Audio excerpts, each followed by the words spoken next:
Shalom. Tunamshukuru Mungu kwa ajili ya siku ya leo ambayo ametupa neema na kibali kwa ajili ya kukutana tena, kwa ajili ya kujifunza ama kukumbushana, kuelimishana kwa habari ya ufalme wa Mungu. Unajua, katika hii dunia wanadamu wengi wanaamini ya kwamba Mungu yupo, lakini wapo watu wanaamini ya kwamba Mungu haongei kwa sababu hawajawahi kusikia na wala hawajui ya kwamba Mungu anaongeaje. Kama Mungu anaongea, mbona mimi simsikii? Kama Mungu anaongea, mbona kitu fulani niliwahi kumuomba na sikuwahi kusikia amenijibu, wala sikuwahi kuona amenijibu? Hii ni halisia kabisa. Lakini nakwambia kweli, kwanza kabisa inapaswa ujue ya kwamba Mungu yupo. Yeye aliyeziumba mbingu na nchi, aliyokuumba wewe na akaniumba mimi, yupo. Anaitwa Elohim, anaitwa Jehova Shammah, anaitwa Jehova Jireh, anaitwa Jehova Nisi, anaitwa Jehova Nikadeshi. Yeye ndiwe Mungu aliyeziumba mbingu na nchi, na ndio huyo ambaye niko mahala hapa kukufikishia ujumbe wake kwa msaada wa Roho Mtakatifu. Inakupasa ujue ya kwamba Mungu huyu ni Mungu anayeongea, ni Mungu anayesikia, ni Mungu anayeona. Neno la Mungu linatuambia kwamba yeye ni Mungu ambaye halali wala asinzii.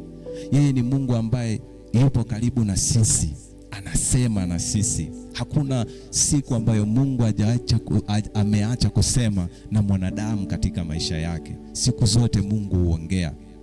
Na kama Mungu huongea, utajuaje kama Mungu anasema? Wanadamu wote walioumbwa na Mungu katika hii dunia, Mungu amewapa kitu ambacho wao wanaweza kuwasiliana na Mungu na Mungu akawasiliana nao.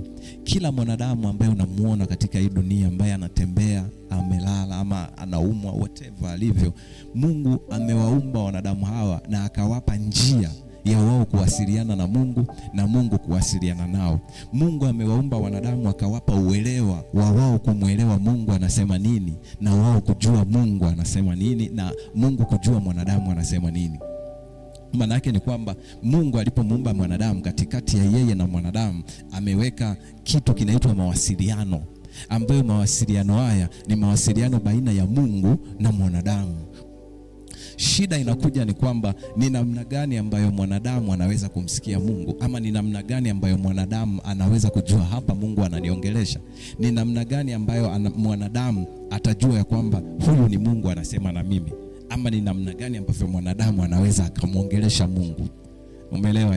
Hiyo ndio inakuwa ni shida. Ukisoma katika kitabu cha Mwanzo 3:8, neno la Mungu linasema hivi. Neno la Mungu linasema, kisha wakasikia sauti ya Bwana Mungu akitembea bustanini wakati wa jua kupunga. Adamu na mkewe wakajificha kati ya miti ya bustani, Bwana Mungu asiwaone. Bwana Mungu akamuita Adamu, akamwambia, uko wapi? Akasema, nalisikia sauti yako bustanini, nikaogopa kwa kuwa mimi ni uchi, nikajificha. Umeelewa? Neno la Mungu linasema Bwana Mungu akamuita Adamu, Adamu, uko wapi? Sawa? Hapo Mungu anaongea kwa sauti yake, alafu mwanadamu anajibu anasema, nalisikia sauti yako. Manake ni kwamba huyu mwanadamu aliyeumbwa na Mungu alipewa uwezo wa kumsikia Mungu. Ndio maana akaweza kujua hapa Mungu ananiita, hii sauti ni ya Mungu, Mungu anasema na mimi. Hii ni sababu ya kwanza ambayo inaweza kukudhihirishia kwamba kumbe mwanadamu toka kuumbwa kwake, asili yake, amepewa uwezo wa kumsikia Mungu, na pili, amepewa uwezo wa kuongea na Mungu. Umeelewa? Ukisoma katika kitabu cha Kutoka 3:4 mpaka 12, neno la Mungu linasema hivi. Bwana alipoona ya kuwa amegeuka ili atazame, Mungu akamuita kutoka katikati ya kile kijiti, akasema, Musa, Musa. Akasema, mimi hapa. Unaelewa? Mungu anamuita Musa. Alafu Musa anaisikia ile sauti, anageuka, anasema, mimi hapa. Alafu tazama, ukiendelea kusoma unaona ambavyo Mungu anaendelea kuongea na mwanadamu kupitia sauti yake. Anamwambia, naye akasema, usikaribie hapa, vua viatu vyako miguuni mwako, maana mahala hapo unaposimama ni nchi takatifu. Umeelewa? haya ni neno la Mungu linatuonyesha kwamba kumbe mwanadamu ana uwezo wa kumsikia Mungu. Kumbe Mungu huwa anaongea na wanadamu. Kumbe Mungu huwa anajidhihirisha katikati ya wanadamu.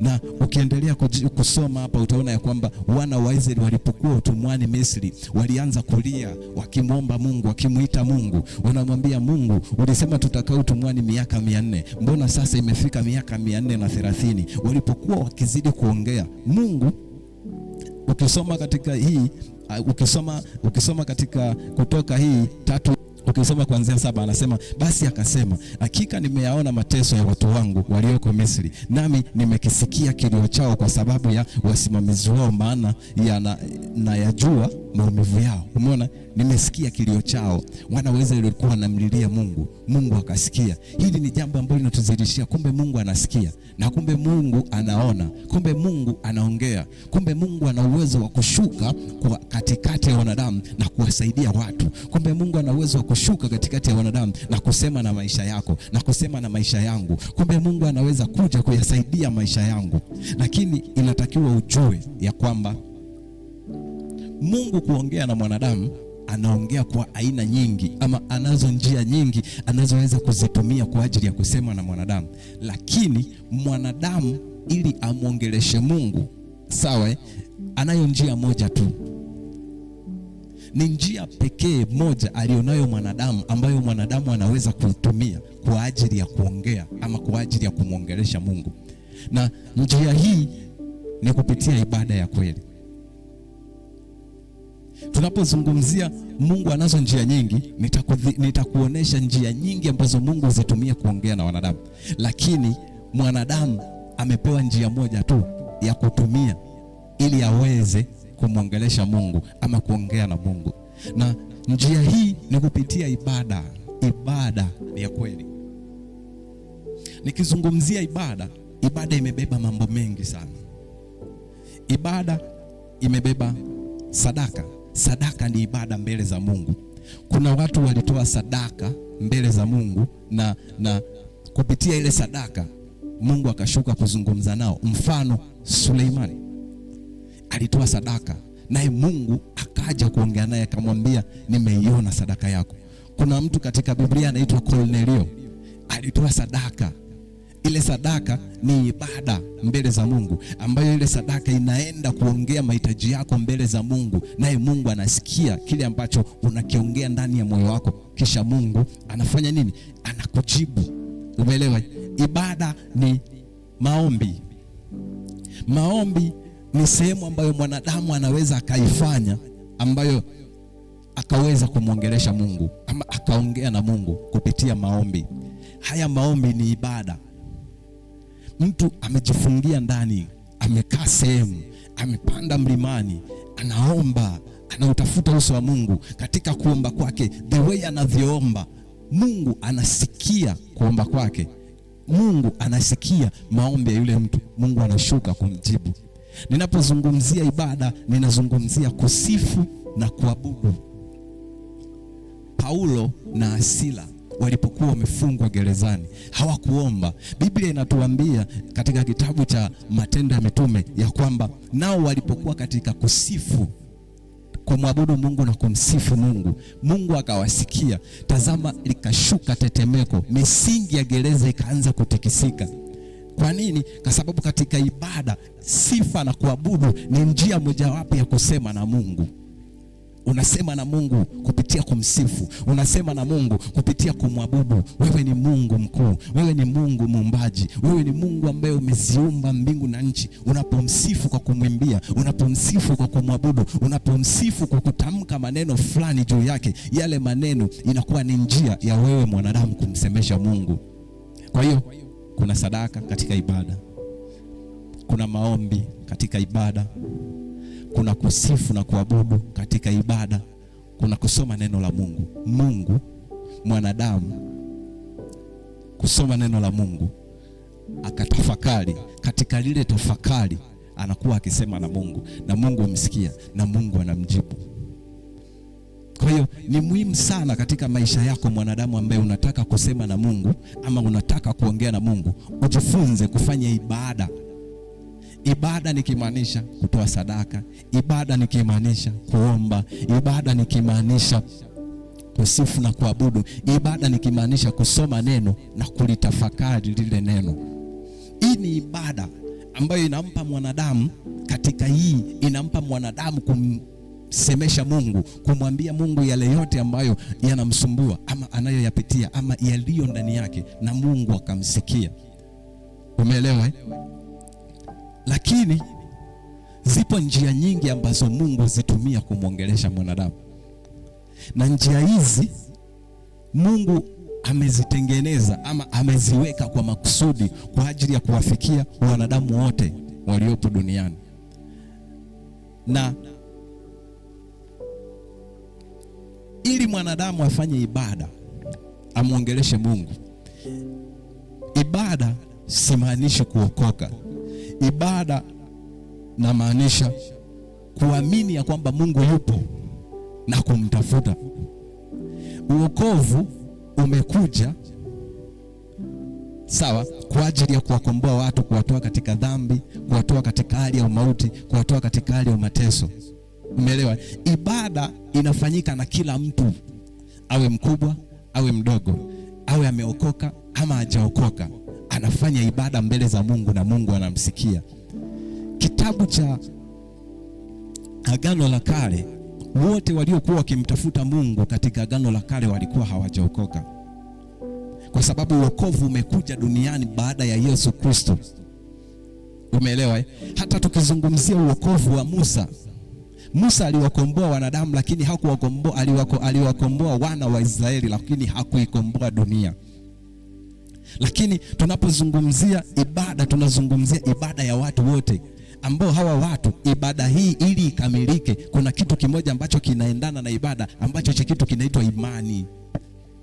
Hakuna mwanadamu anayeweza kufanya ibada pasipokuwa na imani, kwa sababu ili ufanye ibada juu kumwendea Mungu, maana yake ni kwamba ni lazima kwanza uamini ya kwamba Mungu yupo. Hata kama ninacho hichi kifanya, huyu Mungu lazima atanisikia na mfanyia ibada. Umeelewa? Sio kwamba mpaka niokoke ndio nifanye ibada. Hapana. Ibada ni imani. Imani ulionayo mbele za Mungu, kwamba unamwamini Mungu. Umeelewa?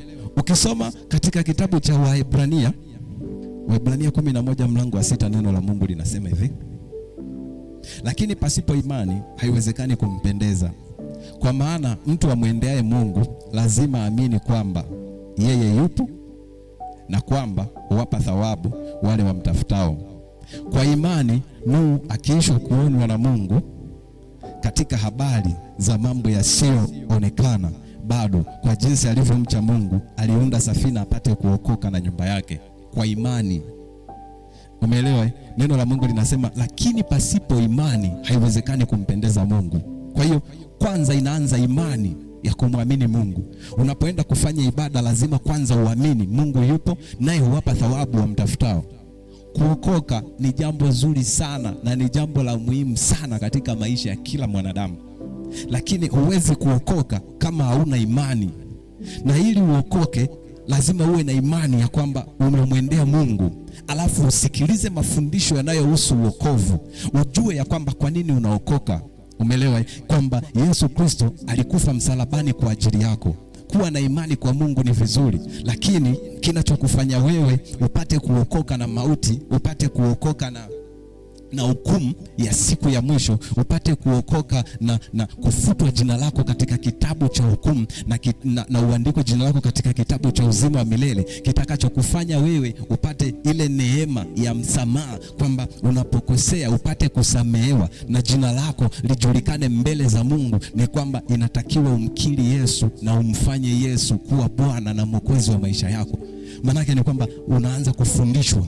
Unapojifunza lile neno, unajua ya kwamba kumbe ni muhimu mimi nikiwa nina imani ya kumwamini Mungu haitoshi tu, inanibidi pia niokoke ili nizidi kuwa mwana wa Mungu na nizidi kupata urithi wa mbingu. Umeelewa? Kwa hiyo uokovu ni jambo la muhimu mno mno, lakini hauwezi kusema ya kwamba mtu ambaye hajaokoka akimwendea Mungu, Mungu hawezi kumsikiliza.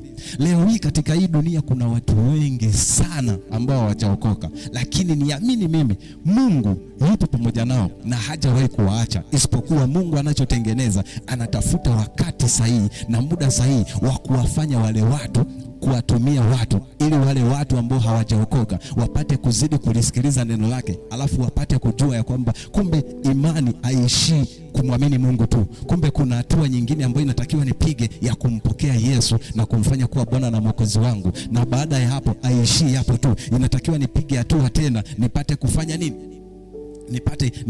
Nipate kumpokea Roho Mtakatifu, ambaye yule Roho Mtakatifu atatenda kazi katika wokovu wangu na atatenda kazi na imani yangu kuniingiza mimi katika yale makusudio yote ambayo Mungu ameyafanya.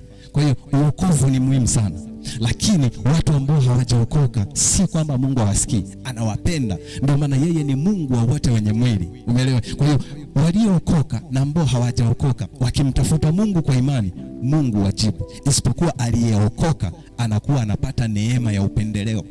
Aliyeokoka kunakuwa kuna kitu kinamfunika. Ndio maana ninakushauri ni vizuri kuokoka, na ni vizuri zaidi kuitumia imani yako kuokoka na kukulia wokovu na kuzidi kumjua Mungu zaidi. Sawa? Kwa hiyo njia ya kwanza ni imani. Mwanadamu anapokuwa na imani akafanya ibada mbele za Mungu, ile ibada Mungu anaisikia na Mungu anamjibu. Sasa zipo njia kadha wa kadha ambazo Mungu huzitumia kusema na kila mwanadamu, na katika njia hizi tutajifunza njia baadhi. Njia ya kwanza ambayo tunaweza tukajifunza katika siku ya leo ni njia ya ndoto. Mungu aliye mbinguni hutumia ndoto kwa ajili kusema na wanadamu. Kila mwanadamu aliyeumbwa na Mungu analala. Mwili kuna sehemu unafika unachoka, anapata usingizi, analala. Sasa katika ule usingizi ni lazima, ni muhimu mwanadamu kuota ndoto. Kwa sababu ndoto, sababu ya ndoto, Mungu kuiumba ndoto kwa mwanadamu ni njia nyepesi ya Mungu kumpa taarifa mwanadamu juu ya mambo fulani yanayotakiwa kutokea. Ni njia nyepesi ambayo Mungu huitumia kusema na mwanadamu kwa habari ya hatima yake, kwa habari ya kesho yake, kwa habari ya hatari na mambo fulani yanayokuja mbele yake, kumkanya mtu, kumuonya mtu, kumpa tahadhari mtu. Ni njia pekee ambayo Mungu huitumia kwa watu wote. Njia ya kwanza ni ndoto, kwa sababu ndoto kila mwanadamu anaota, awe ni mkubwa, awe ni mdogo, lazima aote ndoto. Kwa hiyo hii ni njia muhimu sana sana ambayo kila mwanadamu anatakiwa juu ya kwamba lazima niote ndoto. Umeelewa?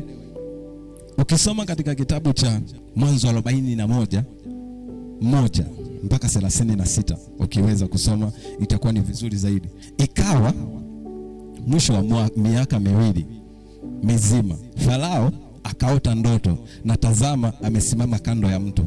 Farao akaota ndoto. Huyu ni Farao asiyemwamini Mungu, aliye Mungu mkuu, Mungu aliyeziumba mbingu na nchi, kwa sababu yeye ana miungu yake, lakini akaota ndoto. Na ni jambo la kushangaza, ukisoma mstari wa chini unamsikia anayetafsiri ndoto anamwambia Farao ya kwamba ndoto hii imekujia wewe kwa sababu Mungu anakupa taarifa. Mungu aliye mbinguni anampa taarifa mtu ambaye hamwabudu, anafanya miungu mingine, anampa taarifa. Kwa nini? Kwa sababu ndoto ameziumba kwa watu wote, kwa sababu kupitia hiyo ndoto amemwotesha mfalme. Hiyo ndoto ndio ambayo itawasaidia watu wake wasipate kuangamia. Kwa hiyo Mungu anawaotesha watu ndoto wa kila aina. Umeelewa? Kwa hiyo ndoto ni sehemu ya muhimu sana katika maisha ya mwanadamu, kwa sababu ndoto ndio sehemu ambayo Mungu husema na kila mwanadamu. Ukisoma katika kitabu cha Mathayo 2:13, Mathayo 2:13, neno la Mungu linasema hivi. Neno la Mungu linasema, na hao walipokwisha kwenda zao, tazama malaika wa Bwana alimtokea Yusufu katika ndoto, akasema, ondoka umchukue mtoto na mama yake, ukimbilie Misri, ukae huko hata nikuambie, kwa maana Herode anataka kumtafuta mtoto amwangamize. Huyu mtoto ni Yesu Kristo, amezaliwa. Na taarifa ambayo Mungu anaitumia kwa ajili ya kumsaidia Yesu asiangamizwe katika utoto wake, anamuotesha ndoto baba yake ambaye anamlea, ambaye ni Yusufu. Anatuma malaika anamtokea kwenye ndoto. Manake Yusufu amelala usingizi, katikati ya usingizi anaota ndoto. Ile ndoto inatoka kwa Mungu. Mungu anasema naye, anamwambia ondoka, kimbia, kwa sababu wanataka kumuua mtoto kupitia ndoto. Ni namna gani ambavyo inaonyesha ndoto ni ya muhimu katika maisha ya mwanadamu, kwamba kumbe Mungu anaweza akakuotesha ndoto. Ama umetaka kusafiri, Mungu anakuotesha ndoto, usipande gari fulani kwa sababu lile gari utakapopanda litapata ajali. Umeelewa? Unaamka asubuhi unakumbuka ya kwamba Mungu niliota ndoto. Ile ndoto ni kama nilikuwa naambiwa kwenye ndoto ya kwamba nisifanye kitu fulani kwa sababu kile kitu kitaniletea madhara. Unaokoka na yale madhara kwa sababu ya kufuata ile ndoto ilichokwambia, kwa sababu ya kusikia sauti ya Mungu ambayo imekujilia kupitia ndoto. Kwa hiyo ndoto ni ya muhimu sana. Kuna watu ambao wametaka kufanya biashara fulani, lakini Mungu akawakanya kupitia ndoto kwamba ukifanya hii biashara utafilisika. Kuna wengine walifanya biashara hizo wakafilisika, na kuna wengine hawakufanya mpaka leo wanamshukuru Mungu. Kwa nini? Kwa sababu wale ambao hawakufanya hizo walifanya hizo biashara wakafilisika, waliangalia ndoto wakasema, hii kweli ni Mungu anaweza kuongea na mimi kwenye ndoto, ama kuna ni mawazo yangu, ama ni uoga wangu tu. Akafanya asijue ya kwamba si uoga wake, lakini Mungu aliye mbinguni ndio anayemkanya kwamba usifanye hiki kwa sababu utafilisika kupitia ndoto. Kwa hiyo kwenye maisha yako jifunze kutokudharau ndoto. Mwanzo 20:3 neno la Mungu linasema hivi, lakini Mungu akamjia Abimeleki katika ndoto. Lakini Mungu akamjia Abimeleki katika ndoto ya usiku, akamwambia, umekuwa mfu wewe kwa sababu ya mke huyu uliyemtoa, maana ni mke wa mtu. Mungu anamkanya, anamwambia ukimgusa mwanamke huyu umekuwa mfu. Kwa nini? Mungu anamtokea Abimeleki katika ndoto, anaongea naye. Maana yake ni kwamba kumbe ndoto zina umuhimu sana kwenye maisha ya mwanadamu, na Mungu husema na watu kupitia ndoto. Unaona hapa? Kwa hiyo maana yake kama Abimeleki angelala na yule mke wa Ibrahim, Abimeleki angekufa na asijue kwa nini amekufa, asijue kwa nini madhara yametokea kwenye ufalme wake. Kumbe ni kwa sababu alichukua mke wa mtu, alafu Mungu akamkanya kwenye ndoto, alafu yeye akashindwa kuelewa ile ndoto. Maana yake ni kwamba ndoto ni sehemu kubwa sana iliyobeba hatima za wanadamu. Ukumbuke Mungu anatumia ndoto kusema na wanadamu, lakini pia tunao ufalme wa giza. Shetani anaweza pia kutumia ndoto kusema na mwanadamu. Mungu anatumia ndoto kujenga na kukanya na kukusaidia kufika sehemu fulani kama mwanadamu, lakini pia shetani anaweza kutumia ndoto kuvuruga maisha yako, akakuotesha ndoto ya ajabu sana.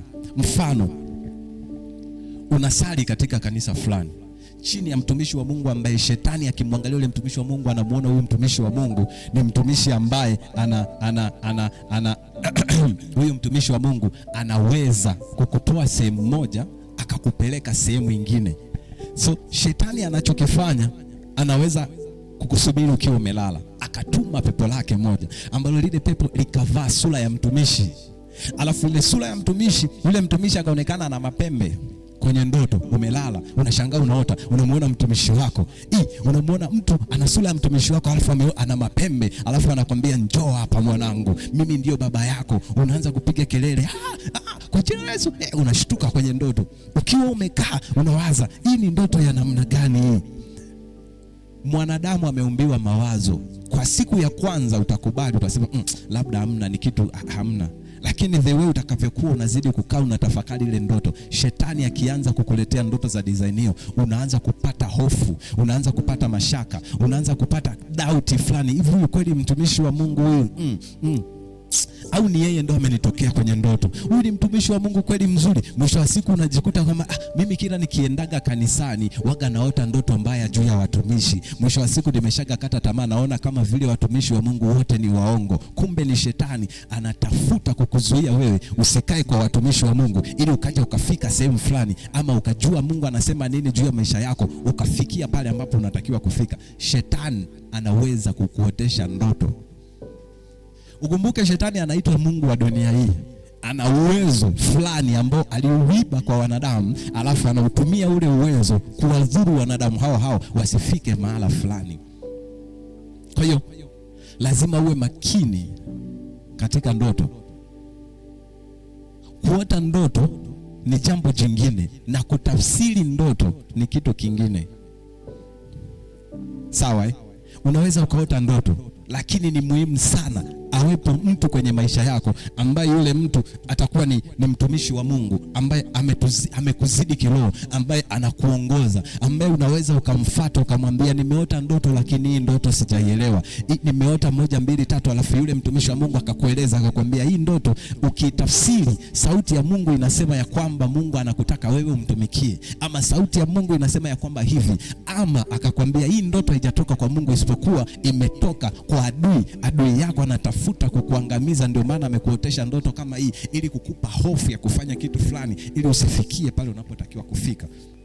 Kila mwanadamu inatakiwa aote ndoto, na ukiona auoti ndoto, amini kabisa ya kwamba aidha kuna nguvu ya giza imetawala katika ulimwengu wako wa ndoto ambayo imefunga usipate ndoto. Kwa nini? Kwa sababu wanajua mara nyingi Mungu hutumia ndoto kusema na wewe. Kwa hiyo wanafunga ili wewe usisikie sauti ya Mungu. Kila unapoingia kuomba, kila unapotafuta Mungu, kila unapojaribu kutafakari, Mungu anasema nini juu yangu? Mungu anapokujibu kwa ndoto, unajikuta umeota ndoto lakini umesahau. Unajikuta hauoti kabisa. Maana yake ni kwamba katika eneo lako la ndoto kuna mashambulizi ya giza ambayo ufalme wa giza unashambulia ndoto zako ili usipate kujua Mungu anakuambia nini, ili usiweze kufanikiwa ama kufika sehemu ambapo Mungu ametamani wewe ufike. Njia ya pili ambayo Mungu huitumia kumuongelesha mwanadamu, kusema na wanadamu, ni kupitia maono. Maono ni njia mojawapo ambayo Mungu anaitumia kusema na watu kuhusu maisha yao, vitu fulani na hatima zao kwa ujumla. Lakini si kila mwanadamu ambaye anaweza kuona maono. Umeelewa eh? Maono ni uwezo fulani ambao mtu anapewa na Mungu kwa upendeleo, ambao ule uwezo unamfanya yule mtu kuona mambo fulani kabla hayajatokea, kujua vitu fulani kabla havijatokea, ama kupata ujumbe na kujua vitu fulani papo kwa hapo.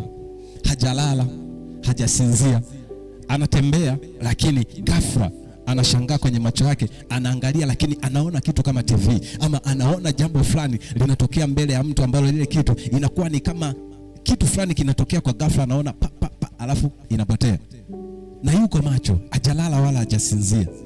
Hiyo haipo kwa kila mtu, lakini ni uwezo ama ni neema ambayo si kila mwanadamu anayo, isipokuwa ni njia nyingine ambayo Mungu huitumia kusema pia na baadhi ya wanadamu, ambayo njia hii ukisoma katika kitabu cha Kutoka 3:1 neno la Mungu linasemaje? Tuanzie mstari wa kwanza. Neno la Mungu linasema hivi: basi huyo Musa alikuwa akichunga kundi la Yethro mkwewe. Alikuwa akichunga mbuzi. Maana yake yuko katika matembezi, anafukuza mbuzi huku na huku, anarusha fimbo, anarusha hivi, anapiga miluzi mingi, anachunga. Sawa eh? Akaliongoza kundi nyuma ya jangwa, akafika mpaka mlima wa Mungu, hata Horebu. Malaika wa Bwana akamtokea katika mwali wa moto uliotoka katikati ya kijiti. Akatazama, na kumbe kile kijiti kiliwaka moto, nacho kijiti hakiteketei. Musa akasema, nitageuka sasa niyaone maono haya makubwa, sababu kijiti hichi hakiteketei. Moto unawaka kwenye kijiti. Musa anachunga ng'ombe, lakini anashangaa, mbona anaona kitu cha tofauti, kitu ambacho mwanadamu mwingine hawezi kukiona, lakini Musa anakiona. Umeelewa? Na aliposogea pale, ndipo Mungu akaanza kuzungumza naye kwa habari ya wana wa Israeli kupitia maono ya waziwazi. Ukisoma katika kitabu cha Matendo ya Mitume 10:1, neno la Mungu linasema, palikuwa na mtu Kaisaria, jina lake Kornelio, akida wa kikosi kiitwacho Kiitalia, mtu mtaua, mchaji wa Mungu, yeye na nyumba yake yote. Naye alikuwa akiwapa watu sadaka nyingi na kumuomba Mungu daima. Akaona, sikiliza mstari wa 3 unavyosema, akaona katika maono waziwazi kama saa 9 ya mchana. Maana yake mtu huyu alikuwa hajalala. alikuwa yuko macho. Saa 9 ya mchana, maono ya wazi. Umeelewa? Malaika wa Mungu akamjia na kumwambia Kornelio. Maono ya wazi. Malaika anamtokea. Hajalala. Ndoto lazima ulale, lazima usinzie. Lakini maono unayaona wazi. Si ukiwa umelala. Unakuwa unatembea, pengine unaendesha gari, pengine unasoma Biblia, pengine huko unaomba. Unaona, pengine huko unaoga, unaweza kuwa unafanya kitu chochote na maono yakakujulia, ambayo maono haya yanakupa kujua vitu fulani. Ukapewa taarifa fulani kupitia maono ya picha. Unaona picha, unaona vitu fulani.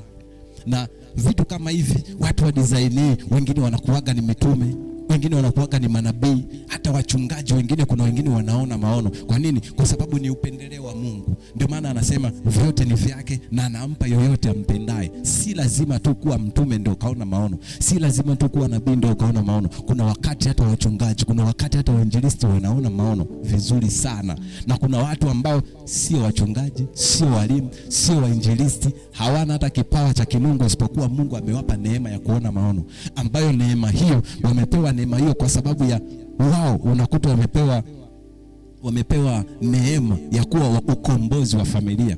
Wamepewa neema ya kuwa watu ambao watakuja kusaidia familia zao. Kwa hiyo Mungu anawapa hiyo neema ili waweze kuwa wanajua vitu ambavyo shetani anavipanga, wajue mambo fulani, wajue maongozo ya Mungu. Mungu anawaelekeza vitu fulani, lakini hawana kabisa vipawa vya kimungu, isipokuwa Mungu kawapa kama zawadi ya wao kwa ajili ya kuwa nguzo ya familia zao. Ni upendeleo wa Mungu. Hii ni njia nyingine ambayo Mungu huitumia kwa ajili ya kusema na wanadamu. Kama ambavyo Mungu anaweza kuongea na wanadamu kupitia maono, hivyo hivyo hata shetani anaweza kuongea na watu kupitia maono pia. Jesus. Ukisoma katika kitabu cha Ezekieli, moja, neno la Mungu linasema hivi: ikawa katika mwaka wa 30 mwezi wa 4 siku ya 5 ya mwezi, nilipokuwa pamoja na watu waliohamishwa karibu na mto Kebari, mbingu zilifunguka, nikaona maono ya Mungu. Kwa nini atofautishe kwamba nikaona maono ya Mungu? Kwa nini asiseme tu nikaona maono? Maana yake ni kwamba kuna maono mengine sio ya Mungu, isipokuwa ni udanganyifu wa yule mwovu. Anatumia maono kukudanganya ili ufanye kitu kibaya. Sawa Kitabu cha Wafalme, Nabii Mikaya kipindi anamtabiria mfalme, alimwambia, naliona mbingu, Mungu na jeshi lake lote wamekaa. Sawa Walipokuwa wamekaa, wakawa wakijadili. Mungu akasema, nitafanya nini ili niweze kumwangamiza mfalme? Alafu akasema, nikaona pepo akisema, nitaenda mimi kumwangamiza mfalme. Na akasema, nitaingia kwenye vinywa vya manabii wake, alafu nitatabiri uongo juu yake, naye atakoya kwenda kupigana, atakufa. Sawa Maana yake ni kwamba wale manabii wote waliomtabiria mfalme, kwea nenda kafanye vita, Mungu atakupa watu hao. Maana yake ni kwamba walipokuwa wakiangalia walikuwa wanaona maono ya uongo. Ndio maana waliweza kumwambia Mungu anasema kwea uende. Kwa sababu Mikaya anaona ukienda utakufa, lakini hao manabii wengine wanaona ukienda utashinda. Maana yake ni kwamba hapa tunaongelea mtu ambaye anaona maono ya Mungu wazi, na mwingine anaona maono ya shetani, alafu yale maono yanamfanya mfalme anaenda kufanya vita, anakufa. Kwa hiyo shetani anaweza kutumia maono yako kukudanganya, na Mungu anatumia maono yako kusema na wewe na kukufikisha sehemu fulani. Hii ni njia ya pili ambayo Mungu huitumia kusema na watu, isipokuwa inakupasa uwe makini sana. Kila ambacho Mungu anakuonesha, kila ambacho Mungu anasema na wewe, mara nyingi Mungu husema na wewe kisha akakupa neno lake. Kwa sababu Biblia inasema Mungu litafuta neno lake apate kulitimiliza. Atimizi maono unayoyaona, anatimiza neno lake analokuambia kupitia yale maono. Amekuonesha utakuwa tajiri, umeona wewe ni tajiri, umeona wewe umefanikiwa, umeona wewe umekuwa mtumishi wa Mungu mkubwa. Baada ya kukuonesha hayo maono, lazima akupe neno lake ambalo lile neno litasimama kama nguvu ya kufanya yale maono uliyoyaona yatimie. Atakuonesha maono kisha atakwambia, mwanangu, katika maono haya nenda ukasome Isaya 60 mlango wa 1. Neno la Mungu linasema inuka na uangaze kwa maana nuru yako imekujilia. Na baada ya hapo utaona mataifa atakujilia nani. Hapo utajua kwamba kumbe maono haya niliyoyaona, nikaona mimi nimekuwa mtu mkubwa, nikaona watu wanakuja kwangu, nikawasaidia nafanya hivi na hivi. Kumbe maana yake Mungu ananimaanishia kupitia neno lake ya kwamba mimi nuru yangu itakuja kuwa kubwa, ameninua, amenifanya 1, 2, 3, ambayo yale maono yatatimia, si kwa sababu ya kwamba umeona yale maono, isipokuwa kwa sababu ya lile neno ambalo Mungu amelinena juu ya kupitia yale maono. Ambapo hata unapokuwa unaingia kuomba kwamba Mungu, mimi niliwahi kuota ndoto, umenifanya mimi kuwa mtumishi wa Mungu mkubwa.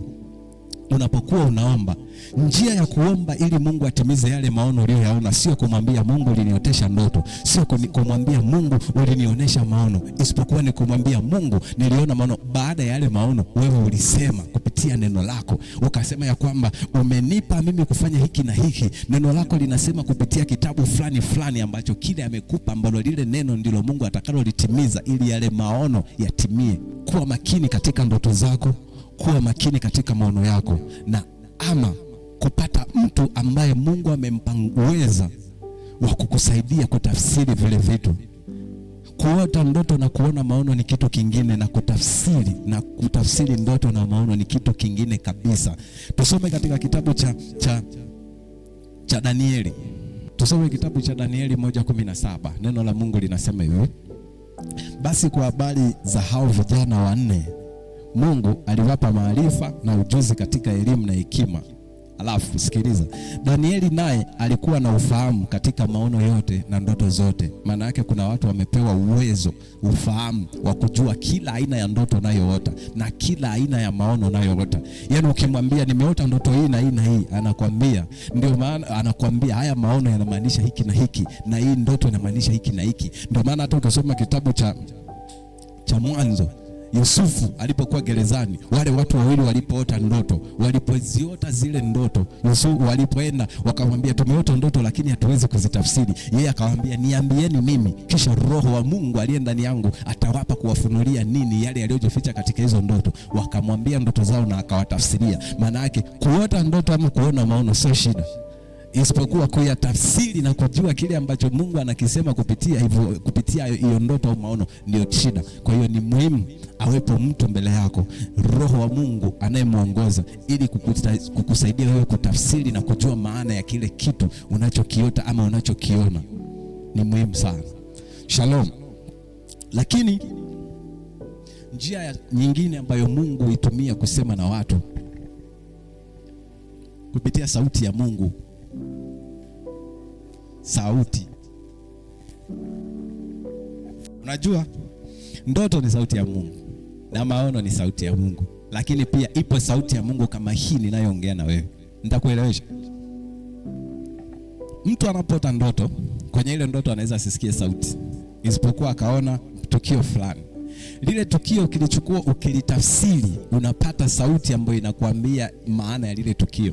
Unajua kwamba Mungu hapa alikuwa anasema nifanye hiki na hiki ili nipate kitu fulani. Ndio maana Farao alipoota ndoto, ng'ombe 7 wametoka mtoni, wanene, ng'ombe 7 wengine wembamba, wakawameza wale ng'ombe. Pale kulikuwa hakuna sauti. Lakini Yusufu alipoanza kuitafsiri ile ndoto, akaanza kumwambia, Mungu anakuambia hivi, Mungu anamaanisha hivi. Akaanza kumpa maelekezo ya sauti ya Mungu iliyokuwa nyuma ya yale matukio aliyoona kwenye ndoto, kwamba ng'ombe 7 Mungu anamaanisha ni miaka 7. Anakuambia kuna miaka 7 itakayokuja yenye neema, yenye shibe, alafu kuna miaka 7 ya njaa ambayo itakuja itakayoitafuna ile miaka 7 yenye shibe. Kutakuwa na njaa kiasi kwamba watu watasahau kama kuliwahi kuwa na chakula. Ile ni sauti ambayo imekaa nyuma ya zile picha ambayo yule mtu aliota kwenye ndoto. Ni sauti ya Mungu. kupitia picha. Na hata maono unayoyaona, kuna maono watu wengine wanaona maono hawasikii sauti, lakini ukiyatafsiri yale maono unapata kujua sauti ya Mungu ilikuwa inaongea nini. Sasa sizungumzi hiyo hapa kwenye hii la tatu, nazungumzia sauti kama hii ninayoiongea, ya kwamba mtu amekaa anasikia kwenye masikio yake Mungu akimwongelesha, Mungu akimpa maelekezo fulani. Umeelewa? Hii ni neema ambayo si kila mtu pia anayo, ni watu wachache. Naweza nikawazungumzia, wanaweza kawa ni mitume, wanaweza kawa ni manabii, wanaweza kawa ni walimu wa neno la Mungu, ama ni wachungaji. Ni watu fulani ambao wamepewa neema fulani, ambao wakiwa wamekaa katika utulivu wanamsikia Mungu, wanamsikia Roho wa Mungu akiwaambia maelekezo fulani, akiwaambia vitu fulani kwa sauti. Ndio maana ukisikiliza shuhuda za baba zetu wa kiroho waliotutangulia, kuna wengine wanakuambia, nami nilipokuwa nimekaa nikaisikia sauti ya Mungu ikiniongelesha ya upole. Sauti yake inaongea kama watu wengi, kama maji mengi katika utulivu. Manake hao wanasikia sauti ya Mungu. Na hii ni njia nyingine ambayo Mungu hutumia kumwongelesha mwanadamu, kumpa maelekezo fulani ama kumwambia vitu fulani. Hii ni njia ambayo inatumika na Mungu pia, ijapokuwa si watu wote. Ukisoma katika kitabu cha Matendo ya Mitume 9, sawa? Matendo ya Mitume 9:4-7, neno la Mungu linasema hivi. Neno la Mungu linasema, akaanguka chini, akasikia sauti ikimwambia, Sauli, Sauli, mbona waniuzi? Akasema, nani wewe Bwana? Naye akasema, mimi ndimi Yesu unayeniuzi wewe. Lakini simama uingie mjini, nawe utaambiwa ya kupasayo kutenda. Wale watu, sikiliza mstari wa 7 unaposema. Mstari wa 7 unasema hivi, na wale watu waliosafiri pamoja naye wakasimama kimya, wakiisikia sauti, wasione mtu. Hili ni kundi la watu ambao hawaoni maono, amna, isipokuwa wana uwezo wa kusikia sauti. Yaani wanaweza kuwa wamekaa wakasikia sauti ya Mungu ikiwaongelesha, ila hawaoni mtu, hawaoni kitu. Macho yao hayaoni chochote, isipokuwa wamepewa neema ya kusikia sauti ya Mungu ikisema nini na wao. Hawa pia, hata kama Mungu anavyoweza kuongea na watu, mashetani nao wanaweza wakatumia kigezo hicho kusema na hao watu. Ni muhimu sana kupata kufundishwa kujua tofauti kati ya sauti ya Mungu na sauti ya shetani, kupata kujua ndoto ya Mungu na ndoto ya shetani, kupata kujua maono ya Mungu na maono ya shetani. Hivi vitu viwili watu lazima kujifunza kuvijua. Umeelewa? Ukisoma katika kitabu cha Petro wa pili, neno la Mungu linasema hivi. Katika kitabu cha Petro wa pili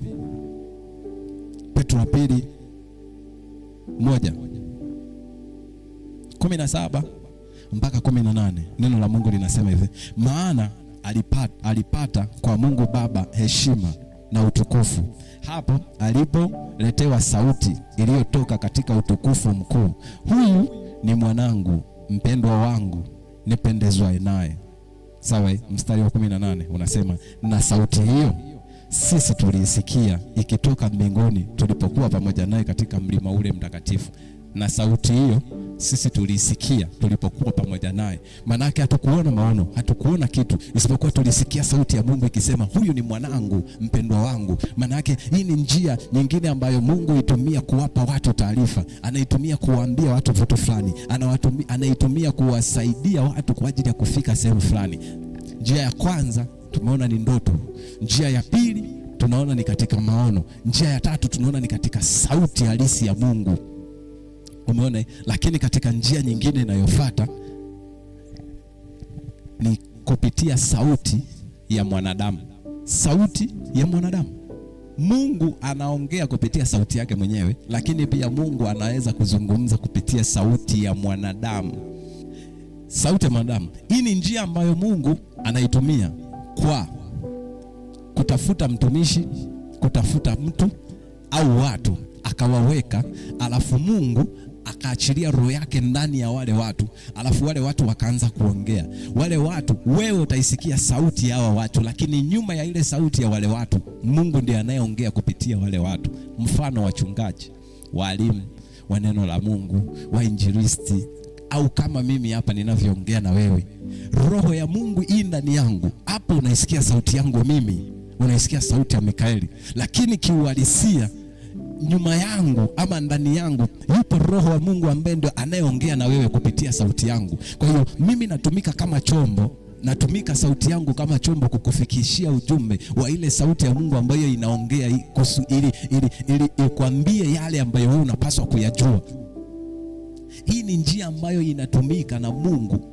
Naweza nikasema ndio njia kuu ambayo Mungu anaweza kuitumia kuongea na watu wote duniani, waliokoka, ambao hawajaokoka, wazee, wa mama, wa baba, wa kaka. Hii ni moja ya njia kuu sana ambayo Mungu huitumia. Kwa nini? Leo hii hata ukipita masokoni, ukienda hospitali, ukienda magerezani, ukienda kila unapoenda, utakuta Mungu anaongea na watu kupitia mtu.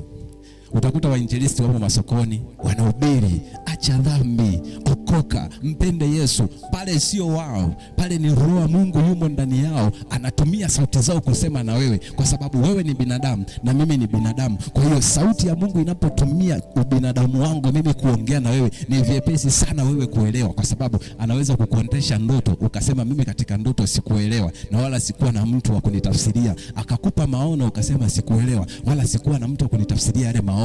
Akakupa kusikia sauti yake kwenye masikio yako ukasema ni mavitu gani haya yanayoniongelesha, ukaanza kuhangaika. Then anamtafuta mtu ambaye mnafanana, ana miguu miwili kama wewe, ana macho kama wewe, ana masikio kama wewe, anakula kama wewe, alafu Roho wa Mungu anaingia ndani yake, anampa kitu cha ziada, alafu kupitia sauti ya huyo mtu Roho wa Mungu anaanza kuongea na wewe, akikwambia, akikukanya, akikuelekeza, akikufundisha yale yote ambayo unapaswa kuyafanya kwa ajili ya kufikia sehemu fulani. Hii ni njia ya muhimu sana na hauwezi kuikataa, kwa sababu leo hii ukimfuata mwinjilisti anayehubiri sokoni ukamwambia nimelisikia neno lako, nimelisikia neno uliokuwa ukilihubiri, nina swali, naomba unielezee. Lile swali unalokuwa unajiuliza wewe ukaenda kumuuliza yeye, ni kana kwamba umelichukua lile swali umeenda kumuuliza Mungu. Anakupa majibu kulingana na hekima ya Mungu iliyo ndani yake. Ile Roho ya Mungu iliyo ndani yake inaanza kusema na wewe. Ndio maana sio vyepesi mtu wa Mungu, mtu yoyote kusimama mbele za watu kuongea neno la Mungu na watu wakamsikiliza. Ni ngumu sana kama hana Roho ya Mungu iliyo ndani yake, ambayo ile Roho ndio inayonena. Kwa sababu kama ni mimi na akili zangu nimekaa hapa nikaanza kuliongea hili neno, wewe huwezi kulisikiliza na wewe huwezi kuliamini. Kwa nini? Kwa sababu mimi nitanena yaliyo ndani yangu, nitanena ya kidunia, nitanena neno ambalo halina uhai, kwa sababu uhai unaokaa katika neno umo ndani ya Roho wa Mungu. Roho wa Mungu akiwa ndani yangu, nikaanza kuongea hivi, ninavyokufundisha hivi, ninavyoongea hivi, yule Roho ndiye anayekuwa anasema na wewe. So kama yule Roho anasema na wewe, maana yake yule Roho anaachilia ile roho ya uzima, ambayo ile roho ikiingia inakufanya wewe kutamani kuzidi kujua zaidi, kutamani kujua kumbe Mungu yuko hivi, kumbe Mungu anasema na mimi hivi, kumbe Mungu anafanya hivi, ukatamani kuendelea kufahamu na kujua zaidi. Kwa nini? Kwa sababu ya ile Roho iliyo ndani yangu. Neno la Mungu linasema hivi ya kwamba hakuna mtu awezaye kuyanena maneno ya Mungu kama Roho wa Mungu ayumo ndani yake, ambaye anampa kuyanena maneno hayo. Kwa hiyo sio kwa akili zangu wala sio kwa uwezo wangu, isipokuwa ni Roho wa Mungu ambaye anakaa ndani yangu, ambaye anaongea maneno haya, ambayo maneno haya yanakuwa yamemkusudia mtu fulani kusema naye kitu fulani. Shalom. Kwa hiyo hii ni njia muhimu sana ambayo Mungu huitumia, na Mungu anamuandaa mtu, anamtengeneza mtu ambaye yule mtu Roho wa Mungu atakaa ndani yake, ambaye yule mtu atakuja kwa ajili ya kufanya nini? Atakuja kwa ajili ya kusema na wewe yale mambo. Shalom. Ukisoma katika kitabu cha Yohana 1:6 neno la Mungu linasema hivi, palitokea mtu ametumwa kutoka kwa Mungu, jina lake Yohana. Alitokea mtu ametumwa kutoka kwa Mungu, jina lake Yohana. Huyo alikuja kwa ushuhuda, ili aishuhudie ile nuru, wote wapate kuamini kwa yeye. Alitokea mtu ametumwa kutoka kwa Mungu, jina lake Mikaeli. Huyo alikuja ili amshuhudie Mungu, amshuhudie Yesu katikati ya watu fulani ambao wamekusudiwa kumsikiliza, ili wale watu wamwamini Yesu, waokolewe kupitia Yesu, ili na wao waurithi uzima wa milele. Si vyepesi mtu kuamka asubuhi na kufanya kuambia watu neno la Mungu ambalo Roho wa Mungu hajakaa ndani yake kwa ajili ya kuwafikishia ule ujumbe, isipokuwa ni kwa msaada wa Roho wa Mungu. Ni muhimu sana kupata mtu, ni muhimu sana kukaa chini ya watu ambao wameaminiwa na Mungu, wameaminiwa na Yesu. Baba zetu wa kiroho walioaminiwa na Yesu, kukaa chini yao, ambapo ukikaa chini yao unasikia kile wanakuambia kile ambacho Mungu anasema juu yako, wanakuelekeza nini cha kufanya, wanakuelekeza nini la kutenda, wanakukanya, wanakuelekeza. Ni muhimu sana, ndio maana Mungu akawaamini watu kama wakawaweka mbele yetu, ili sisi tunapokuwa tumekaa, yeye anakuwa ndani yao, anasema na sisi. Hauwezi kuota ndoto, hauwezi kuona maono, hauwezi kusikia sauti ya Mungu direct, lakini unao uwezo wa kumsikiliza mtumishi wa Mungu. Ni muhimu sana, kwa sababu mtumishi wa Mungu anasimama badala wa Mungu. Ndio maana wewe utatoka hapo, utaenda kumuuliza swali mtumishi wa Mungu, na yeye atakujibu kulingana na Roho wa Mungu anavyomwelekeza. Ni muhimu sana. Unajua, njia hizi zote si kwamba ndio njia pekee ambazo Mungu zitumia kusema na wanadamu. Mungu hutumia pia neno lake. Watu wanaokuwa wanapenda kusoma neno na kutafakari, Mungu husema nao kupitia neno la Mungu. Yaani kuna mtu anaweza akawa na shida ndani yake, anawaza apate wapi msaada ama maelekezo, akashika neno la Mungu kusoma Biblia, akajikuta tu ndani yake anajisikia kupitia mawazo yake kusoma kifungu fulani, alafu anapokisoma anakuta anajibiwa yale yote ambayo anayawaza ndani yake. Ni njia mojawapo pia ambayo Mungu anaitumia kupitia mawazo. Unaweza kuwa umekaa unawaza, lakini katika mawazo ukashangali na kuja wazo ambalo lile wazo hata wewe mwenyewe unajiuliza, mimi siwezi kuwaza wazo kama hili wazo limetoka wapi? Mungu ana njia nyingi sana ambazo anazitumia kusema na watu, kupitia mawazo yako, kupitia kusoma neno lake. Ni njia nyingi sana. Sasa watu hutokewa na Mungu, na Mungu hujidhihirisha mbele za watu. Kuna watu wanaoweza kuona maono akamwona Mungu amewatokea, Yesu amewatokea. Mwingine akatokewa sura ya Yesu, yani akatokewa na mwanadamu ambaye sura yake ni mwanga mkali huwezi kuona, alafu ana alama za misumari. Na mwingine akatokewa, na huyu aliyotokewa akakwambia ametokewa na Yesu.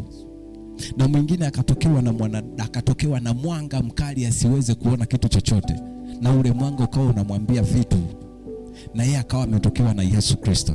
Na mwingine pia akatokewa na Yesu katika image yake, amevaa kanzu, ana alama za misumari, ameshika fimbo, ana tabasamu nzuri. Hawa wote wakija mbele yako wanaweza kukwambia nimetokewa na Yesu. Sasa shida inakuja, ugomvi unatokea, kwa sababu huyu anaamini Yesu ili akutokee uweze kuona sura yake, lakini utaona mikono na misumari. Mwingine atakwambia huwezi kuona sura ya Mungu wala mwili wa Yesu, isipokuwa utaona mwanga peke yake.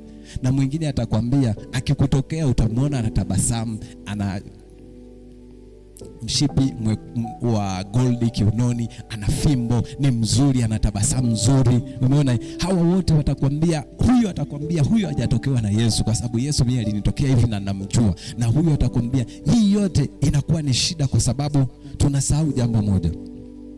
Mungu ni Mungu mkuu, na anafanya chochote akitakacho, na anafanya chochote akipendacho. Sio kwa sababu mimi Mikaeli Yesu alinitokea ananitabasamlia. Hiyo ndio njia pekee ambayo Yesu atawatokea watu wote duniani. Na nikisimama kukueleza ya kwamba Yesu yuko hivi, na akikutokea wewe lazima kutokee hivi, manake mimi nakupoteza wewe. Kwa sababu Yesu kuna wakati atakutokea wewe kama mwanadamu kabisa. Ukisoma katika kitabu cha Mwanzo, alipomtokea Ibrahimu anasema alikuwa amekaa katika malango ya nyumba yake, ya hema lake, akawaona watu watatu wakipita njiani. Biblia inasema akawaona watu watatu. Na wale watu Ibrahimu alipowakimbilia akawaambia, bwana zangu, karibuni mkae nyumbani pangu, niwaoshe miguu yenu na niwape chakula mle.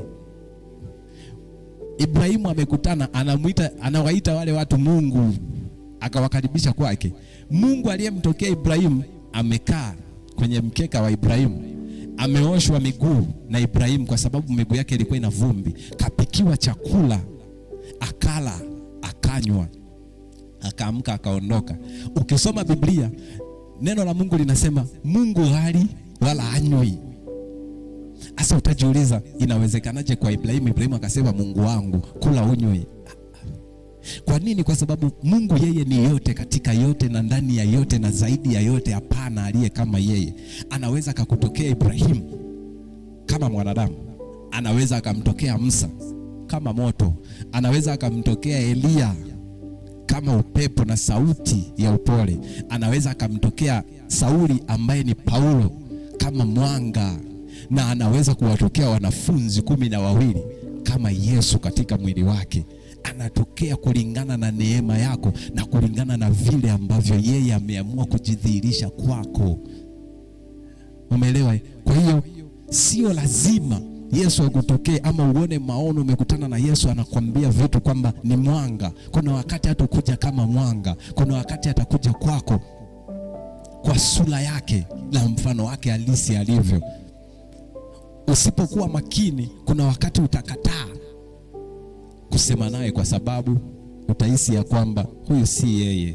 Mimi niliwahi kuambiwa akikutokea utaiona sura yake. Kumbe neema yako uliyoibeba, neema aliyeamua kukupa ni ya yeye kujidhihirisha kwako namna alivyo.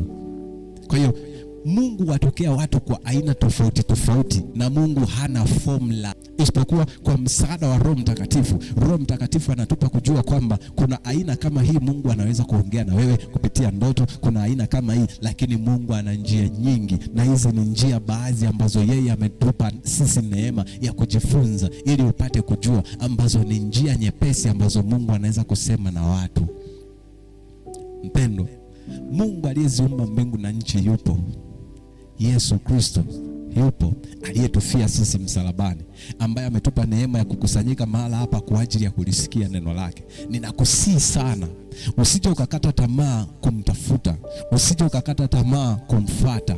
Okoka, mpende Yesu, shika sheria zake na amri zake, ambazo kupitia hizo zitakufanya wewe ufike mbali sana. Dunia tunayoishi ni dunia iliyojawa na mambo mengi mabaya. Inakupasa umtafute Mungu kwa bidii yako, umjue Mungu, ujue ni njia gani ambayo mimi Mungu waka nikimtafuta kusema na mimi, anasema na mimi. Kila mtu anayo njia yake.